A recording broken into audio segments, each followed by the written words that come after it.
Hi, I'm Steve Thomas. This isn't the Cacophony Podcast. Welcome to Not the World Cup of Largely Classical Music. It's day 5. And it's the final set of the round 1 games. If you're not following the football at all, then this is a group stage. Probably should have said that before. There are 8 groups of 4 teams, so for us that means that every team gets at least 3 games. That is, 3 pieces of music. So today we meet the last 8 countries. But first, it's the results from day 2. And I can announce wins for Argentina, Mexico, France and Denmark, which means 3 points each for them, and no points then for Saudi Arabia, Poland, Tunisia and Australia. But there's still time for them.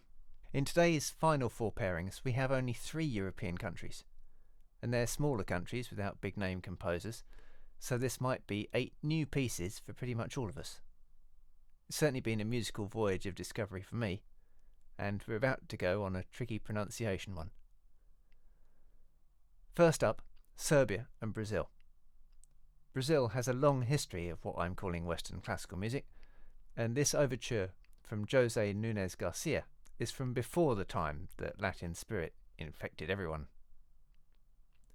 Serbia's Isidora Žebeljan takes us to the pub.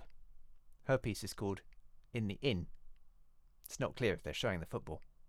The second pairing of Switzerland and Cameroon offers quite a contrast.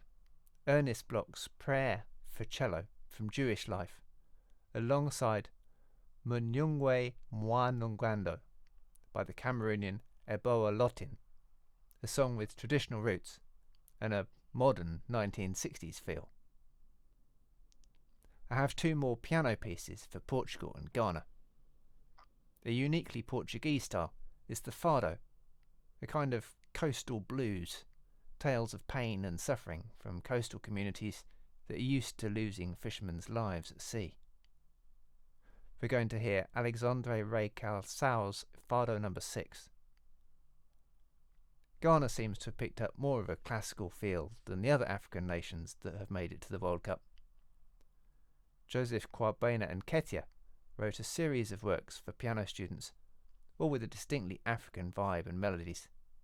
We hear Attente printemps, waiting for spring. Finally, it's Uruguay and the Korean Republic. Uruguay is another land of tango. In fact, it gave us the most famous one of all.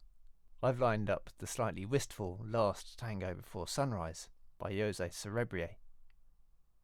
The Koreans are hugely into Western classical music, but we're going to hear from their national orchestra that looks and sounds like something from a parallel universe, as it's an 80-strong group of traditional Korean instruments. It's really strange if you're used to a normal Western orchestra. They're in largely black, the seating looks like an orchestra, the conductor's the same, the music stands are the same, the gongs and bass drums even come from the same suppliers as I'm used to seeing.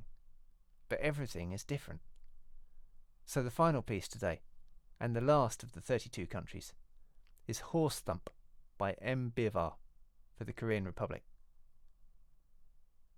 So, 8 pieces, 4 head-to-head votes on the Google form that's at cacophonyonline.com or linked to the YouTube description. So please listen, please vote, please share. You have until 10:30 p.m. tomorrow evening GMT. Come back tomorrow for 8 new pieces from the countries that we heard at the beginning. And thanks for listening.